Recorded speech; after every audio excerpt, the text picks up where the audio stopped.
Okay. Bismillahirrahmanirrahim. Assalamu alaikum warahmatullahi wabarakatuhu. And good evening everyone. இப்போ நாங்க ethics and morality அந்த முக்கியமான ஒரு கான்செப்ட் பத்தி பார்க்க போறோம்.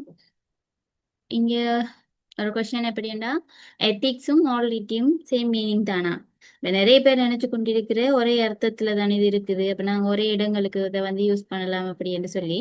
ஆனா ப்ரொஃபஷனல் ப்ராக்டிஸ்ல இது ரெண்டுமே க்ளோஸ்லி ரிலேட்டட், ஆனால் டிஃப்ரெண்ட் கான்செப்ட். இந்த டிஃப்ரென்ஸை புரிஞ்சு கொள்றதுக்கு ஃபியூச்சர் சைக்காலஜிஸ்ட்டுக்கு ரொம்ப இம்பார்ட்டண்டான ஒரு ரோல் வந்து இருக்குது. என்ன ஏன்னு சொன்னா, ஒரு சைக்காலஜிஸ்ட் நல்ல ப்ரொஃபஷனலா இருக்க வேண்டுமென்றா நாலேஜ் மட்டும் போதாது, எத்திக்ஸ் இருக்கணும், மாரலிட்டி இருக்கணும், ப்ரொஃபஷனல் ரெஸ்பான்சிபிலிட்டி, அடுத்தது ரெஸ்பெக்ட் ஃபார் ஹியூமன் ரைட்ஸ், இது போன்ற எல்லா விஷயங்களுமே ஈக்குவல் இம்பார்ட்டன்ட் கொடுக்கக்கூடியவங்களா அவங்க இருக்கணும். So what is ethics? A system of professional principles and standards that guide people to behave responsibility and fairly.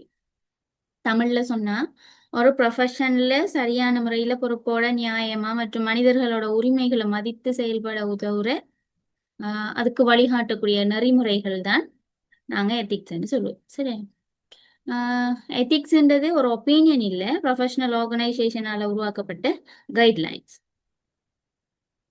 Ethics tell us as a professional what should I do. அதாவது எத்திக்ஸ்ன்றது professional behaviour பத்தினது. சரிதானே? அதே போல இங்க morality,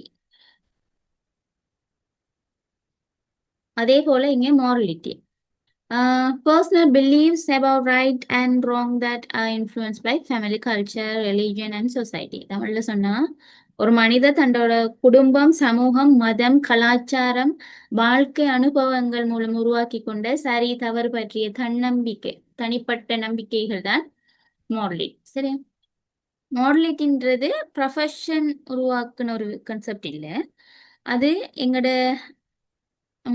upbringing மூலம் develop ஆகுது. அதனால ஒவ்வொரு சொசைட்டிலையும் moral beliefs வந்து என்ன செய்யும், மாறுபடக்கூடியதா இருக்கும். உதாரணமா, ஒரு சைல்ட் தன்னோட பேரண்ட்ஸ்ட இருந்தே பொய் சொல்லக்கூடாது, திருடக்கூடாது, பெரியவர்களை மதிக்கணும், பிறருக்கு உதவணும், சிறியவங்களோட அன்பு காட்டுறவங்களை நடந்து கொள்ளணும், இப்படியான மாரல் வேல்யூஸ் என்ன செய்வாங்க, கற்றுக்கொள்ளக்கூடியவங்களா இருப்பாங்க. இப்ப எத்திக்ஸ் வர்சஸ் மாரலிட்டி என்று பார்த்தோம்னா, ஒரு சைக்காலஜிஸ்ட் தன்னோட கிளைண்ட்டுக்கு கன்ஃபிடென்ஷியலிட்டியை மெயின்டைன் செய்யறாருண்டா அது ஏன் ப்ரொஃபஷனல் ரூல்ஸ் சொல்லுது, இதுதான் எத்திக்ஸ் என்று சொல்லி. ஆனா ஒருத்தர் எல்டர்லி பர்சனுக்கு ரோட் க்ராஸ் செய்யறதுக்கு ஹெல்ப் பண்றாருண்டா இதுக்கு ப்ரொஃபஷன் காரணமா இருக்கு இல்லாது, அவரோட பர்சனல் கைண்ட்னஸ் தான் காரணம். அப்ப இது என்ன, மாரலிட்டி. சரி, அடுத்தது why are both important. ஒரு சைக்காலஜிஸ்ட் எத்திக்கலா இருக்க வேணும், ஆனா எத்திக்கல் ரூல்ஸ் மட்டும் போதுமா இருக்குண்டா இல்லை, அவருக்கு compassion, kindness, respect, honesty, integrity போன்ற இப்படியான மோரல் குவாலிட்டிஸும் என்ன செய்யணும், அவர்கிட்ட இருக்கும். ஒரு சைக்காலஜிஸ்ட் எல்லா எத்திக்கல் ரூல்ஸையும் ஃபாலோ செய்யறார், ஆனா கிளைண்டோட வந்து ரூடா பேசுறாருண்டா அவர் டெக்னிக்கலி எத்திக்கலா இருக்கலாம், ஆனா மோரலி நல்ல ப்ரொஃபஷனல் என்று நாங்க என்ன செய்யலாது, சொல்ல இயலாது. Good psychologist need both ethics and morality. Okay, அடுத்தது நான் ஈஸி கம்பேரிஷன் இங்க உங்களுக்கு தந்திருக்கேன். எத்திக்ஸ் என்ற என்ன, மாரலிட்டி என்ற என்னன்றதை நீங்க இதுல பார்த்துக்கொள்ளே. சரி, இப்ப நாங்க இந்த செக்ஷன்ல ஒரு முக்கியமான லெசன் எடுத்துக்கொண்டோம். எத்திக்ஸ் எங்களுக்கு how should I act as a professional என்றதை எங்களுக்கு சொல்லித்தருது. மாரலிட்டி எங்களுக்கு என்ன சொல்லுது, but is right and wrong as a human being. ஒரு சக்சஸ்ஃபுல் சைக்காலஜிஸ்ட்ன்றது நாலேஜ் மட்டும் கொண்டவர் இல்லை, அவர் எத்திக்கல், மோரல், ஹானஸ்ட், கம்பேஷனேட், அடுத்தது ரெஸ்பான்சிபிளாகவும் என்ன செய்யணும், அவர் இருக்கணும். அதனால நாங்க நினைவுல வைக்க வேண்டியது என்ன, ethics builds professional trust while morality builds personal. எத்திக்ஸும் மாரலிட்டியும் ஒரே மாதிரி இருந்தாலுமே நாங்க இப்ப இதுல இருக்கிற சில இதுகளை பார்க்கோம், சிமிலாரிட்டிஸும் பார்த்தோம், அதே போல இதுல சில டிஃப்ரென்சஸும் என்ன செய்யுது, இருக்குது. ரெண்டுக்கும் என்னென்ன சிமிலாரிட்டிஸ்ன்றதை பார்த்த நாம இப்ப நாங்க என்ன செய்யலாம்,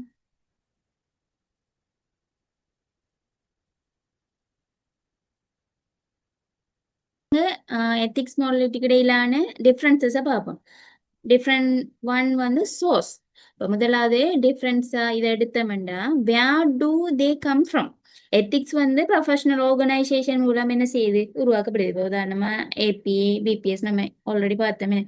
இந்த ஆர்கனைசேஷன் சைக்காலஜிஸ்ட் ஃபாலோ செய்ய வேண்டிய எத்திக்கல் கைட்லைன்ஸ் எங்களுக்கு அதுதான். மோரலிட்டி வந்து பர்சனல் லைஃப்ல டெவலப் செய்யறதுக்கு நாங்க டெவலப் செய்து கொள்ளக்கூடிய சில ஹேபிட்ஸ்.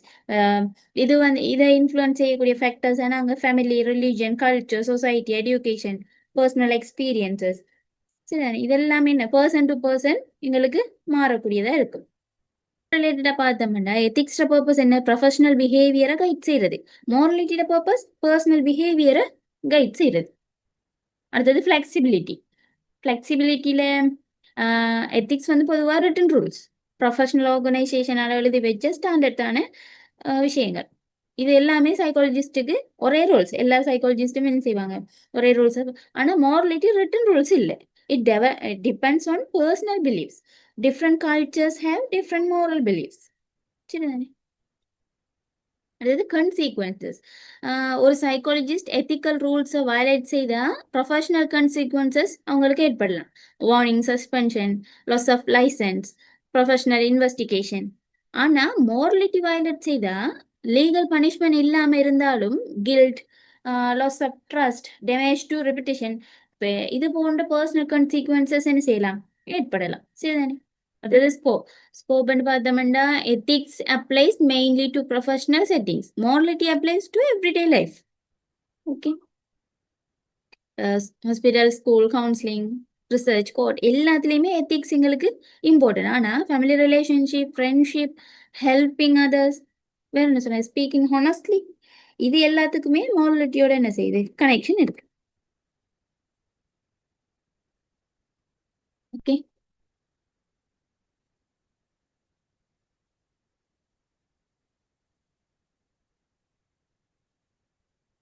இங்க நான் உங்களுக்கு ஒரு சிம்பிள் கம்பேரிஷன் டேபிள் ஒன்று எட் பண்ணியிருக்கேன். அதை பார்த்தீங்கன்னா விளங்கும். ஓகே.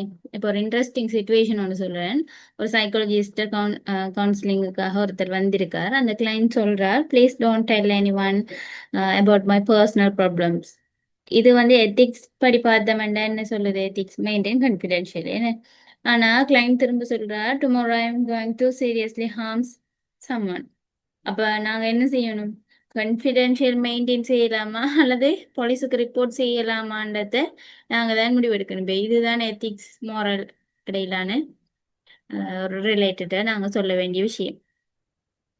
சரி, எங்களுக்கு எந்த அளவுக்கு எத்திக்கலி இம்பார்ட்டன்ட் இருக்குதோ அதே போல பப்ளிக் சேஃப்டியும் என்ன ஈக்குவலி இம்பார்ட்டன்டான ஒரு விஷயம்.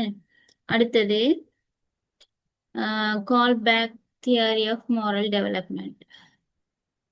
இப்போ ஒரு 5 வயது குழந்தையும் 25 வயது பெரியவரும் ஒரே எத்திக்கல் சுச்சுவேஷன்ல ஒரே மாதிரி டிசிஷன் எடுப்பாங்களா என்று கேட்டா நோ தான். ஏன்னு சொன்னா மோரல் திங்கிங் வயதுக்கு வயது டெவலப் ஆகிற ஒரு விஷயம்.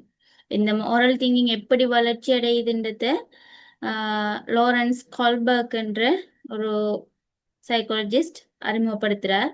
இவர் ஒரு developmental psychologist. 1963 theory of moral டெவலப்மெண்ட்டை இன்ட்ரடியூஸ் பண்ற. இந்த தியரி படி மனிதர்கள் moral ரீசனிங் இதை வந்து 3 நிலைகளா 6 படிகளா அவர் என்ன செய்யறார், பிரிச்சு தெளிவுபடுத்துறார். இங்க what is moral development? The process by which people learn to distinguish right from wrong and make ethical decisions.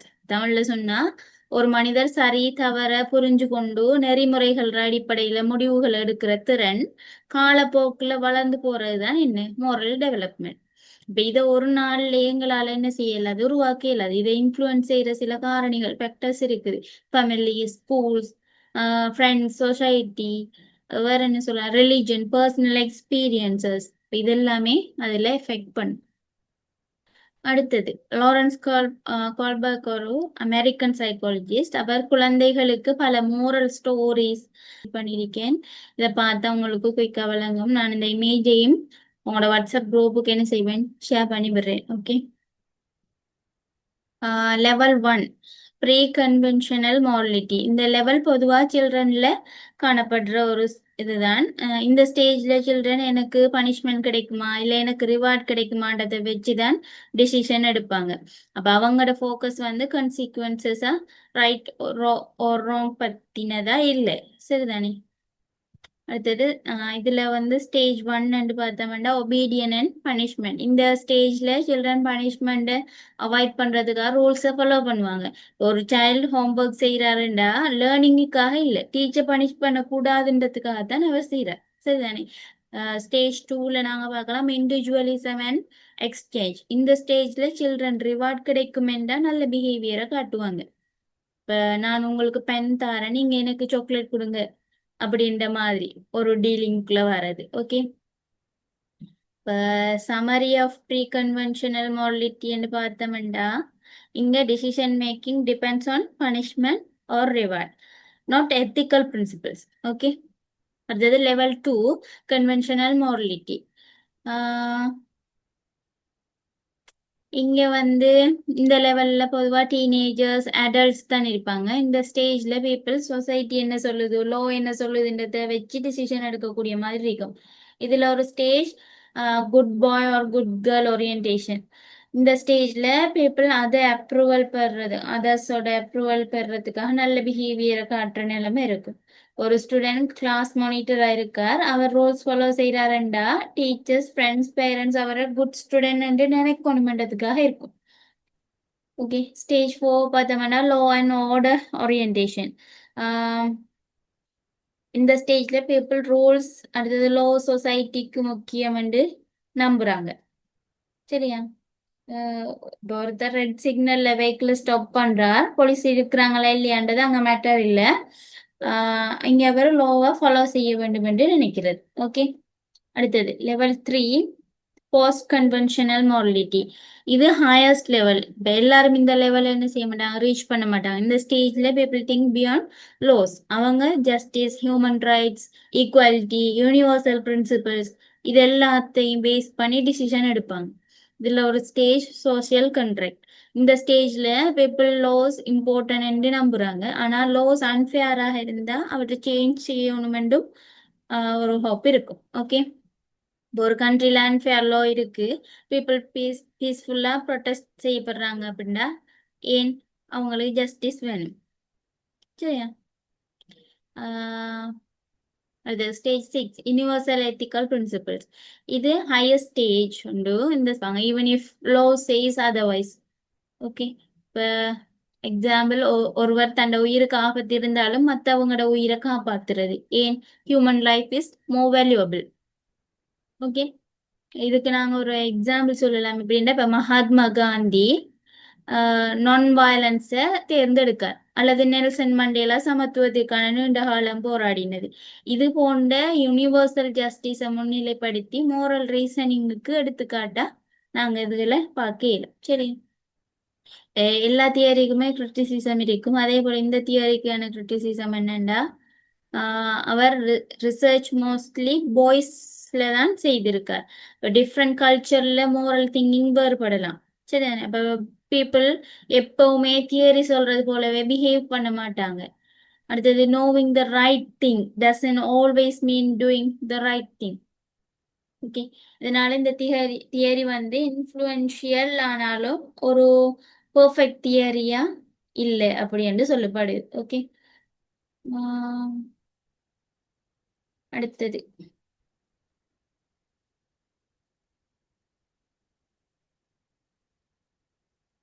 Moral டிலிமஸ். சில நேரங்கள்ல வாழ்க்கையில 2 டிசிஷனும் சரியாக தோணும், ஆனா ஒன்றை மட்டும்தானே எங்களால தேர்வு செய்ய வேண்டிய நிலை வருது என்று சொன்னா, அல்லது 2 டிசிஷனுமே தவறாகவே எங்களுக்கு தோன்றுதுண்டா, இது போன்ற சிச்சுவேஷனை தான் நாங்க மோரல் டிலிமஸ் என்று சொல்லி சொல்லுவோம். ஓகே. இந்த topic how people make difficult ethical decision என்றத நாங்க அண்டர்ஸ்டாண்ட் பண்ணி கொள்ற மாதிரி இருக்கு. What is moral dilemma? Moral டிலிமான்றது situation in which a person much choose better two or more conflicting moral values, where every option has some negative consequences. அதாவது எந்த decision எடுத்தாலும் ஒரு consequences இருக்கும். பெர்ஃபெக்ட் ஆன்சர் இருக்காது. நாங்க எடுக்கிற டிசிஷன் எங்களோட மோரல் ரீசனிங்க எங்களுக்கு காட்டும். ஓகே,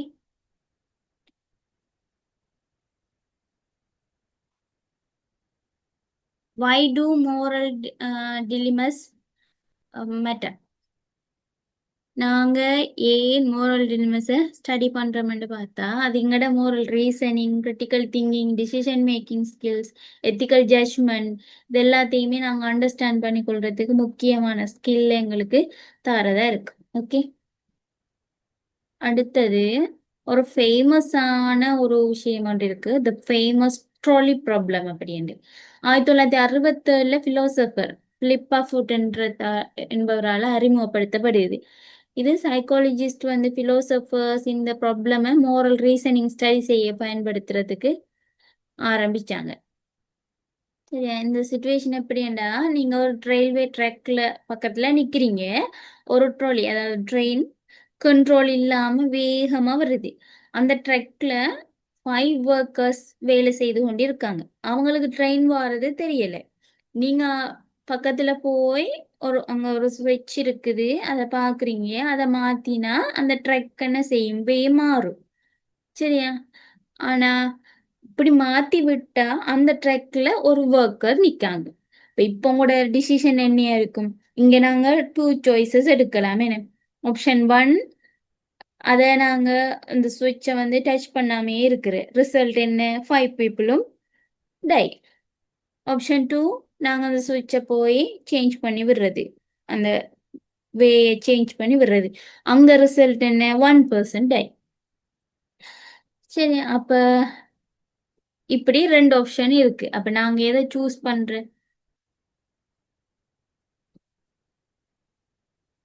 சம் பர்சன் சொல்லுவாங்க 1 life is better than 5 lives. இத வந்து நாங்க சொல்ற யூட்டிலிட்டேரியன் திங்கிங், அதாவது maximum good for maximum people, அந்த கன்செப்ட். மற்ற சில பேர் என்ன சொல்லுவாங்க, நான் இந்த ஸ்விட்சை மாத்தி விட்டு இந்த ட்ரக்கை மாத்த போறதில்லை. ஏன், ஒரு இன்னசென்ட் பர்சனை நான் இன்டென்ஷியலி கில் பண்ண இல்லாது. அப்ப இது என்ன, டியூட்டி பேஸ்ட் எத்திக்ஸ். சரியா,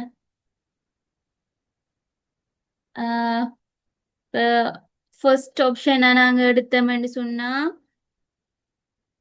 ஒரு டிசிஷன் அதிகமான மக்களுக்கு பெனிஃபிட் கொடுத்தா அது மோரலி பெட்டர் என்று கூறுற எத்திக்கல் தியரியும், ஒருத்தர் சாக்ரிஃபைஸ் செய்து 5 பேரை காப்பாற்ற முடிஞ்சா அவர் வந்து என்ன, யூட்டிலிட்டேரியன் திங்கர் அப்படி என்றும். நெக்ஸ்ட் ஆப்ஷன், செகண்ட் ஆப்ஷன்ல வந்து அவர் வந்து கன்சீக்வன்சஸ் நல்லதா இருந்தாலுமே நான் ஒரு இன்னசென்ட் பர்சனை ஹார்ம் செய்யக்கூடாதுன்னு நினைச்சு அவர் அதையே சேஞ்ச் பண்ணாம விடுறது. சரி, இப்படி 2 ஆப்ஷன்ஸ் அங்க இருக்குது. ஓகே, அடுத்தது தெரப்பியூட்டிக் ப்ராக்டிஸ் அண்ட் ரிசர்ச் டிலிமஸ். இப்போ சைக்காலஜிஸ்டுக்கு நாலேஜ் மட்டும் இருந்தா போதுமாண்டா இல்லை, அவர் எத்திக்கல் டிசிஷன் எடுக்க தெரிஞ்சிருக்கணும். ஏன்னு சொன்னா சைக்காலஜிஸ்ட் எவ்ரிடே பீப்புள்ஸ் எமோஷனோட mental health, trauma, family problems, confident இன்ஃபர்மேஷனோட என்ன செய்யறாங்க, ஒர்க் பண்ணிக்கொண்டே இருக்காங்க. அப்போ ஒரு ஸ்மால் மிஸ்டேக் கூட கிளைண்ட்ஸ்ட லைஃப் என்ன செய்யலாம், பாதிக்கலாம். அதனால எத்திக்கல் ப்ராக்டிஸ்ன்றது சைக்காலஜி ப்ரொஃபஷன்ல ஹார்ட்ண்டே நாங்க சொல்லலாம். சரியா, இப்போ இங்க வாட் இஸ் தெரப்பியூட்டிக் ப்ராக்டிஸ்ன்னு பார்த்தோம்னா, சைக்காலஜிஸ்ட், கவுன்சிலர், தெரபிஸ்ட், கிளைண்ட்ஸ் இவங்களுக்கு சைக்காலஜிக்கல் ஹெல்ப் வழங்குற ஒரு ப்ரொஃபஷனல் ப்ராசஸ். இங்க counselling, psychotherapy, psychological assessment, behaviour therapy, family therapy, அடுத்தது என்ன, குரூப் தெரப்பி, இது போன்ற சர்வீஸ் எல்லாமே வரும். தெரப்பிக்கு வர clients depression, anxiety, stress, drama, relationship problem, addiction, grief, self esteem issues, சரி, இது போன்ற பல பிரச்சனைகளோட அங்க வரலாம். அதனால சைக்காலஜிஸ்ட் ரொம்ப கேர்ஃபுல்லாகவும் எத்திக்கலாகவும் நடந்து கொள்ள வேண்டியது அவசியம். அடுத்தது, why ethics is important in therapy. இப்போ நாங்கள் ஒரு கிளைண்ட் எங்களோட வாழ்க்கையில நடந்த ரொம்ப பர்சனலான விஷயங்களை சைக்காலஜிஸ்ட்டை ஷேர் பண்றோம். அப்போ சைக்காலஜிஸ்ட் கிட்ட ஷேர் பண்ற டைம் நாங்க என்ன எக்ஸ்பெக்ட் பண்ணுவோம்? எங்களோட பிரைவசி, ரெஸ்பெக்ட், ட்ரஸ்ட், சேஃப்டி, சரிதானே? அதனாலதான் தெரப்பில எத்திக்ஸ்ன்றதே ரொம்ப இம்பார்ட்டண்டா இருக்குது. இப்ப கிளைண்ட் சைக்காலஜிஸ்ட ட்ரஸ்ட் செய்யலன்னு சொன்னா அவர் ஓப்பனா பேச போறது இல்லை. அப்ப எப்படி தெரப்பி சக்சஸ்ஃபுல்லா அங்க முடியும்? ஸோ எங்களுக்கு என்ன எத்திக்ஸ் ரொம்ப இம்பார்ட்டன்ட், சரிதானே? எத்திக்கல் டிலிமாஸ் இன் தெரப்பி. இப்ப நாங்க சில டிலிமாஸ் பார்ப்போம், சரியா? client confidentially versus public safety. The client சொல்றார், I am planning to attack my I am planning to attack my neighbor அப்படின்ட்டு.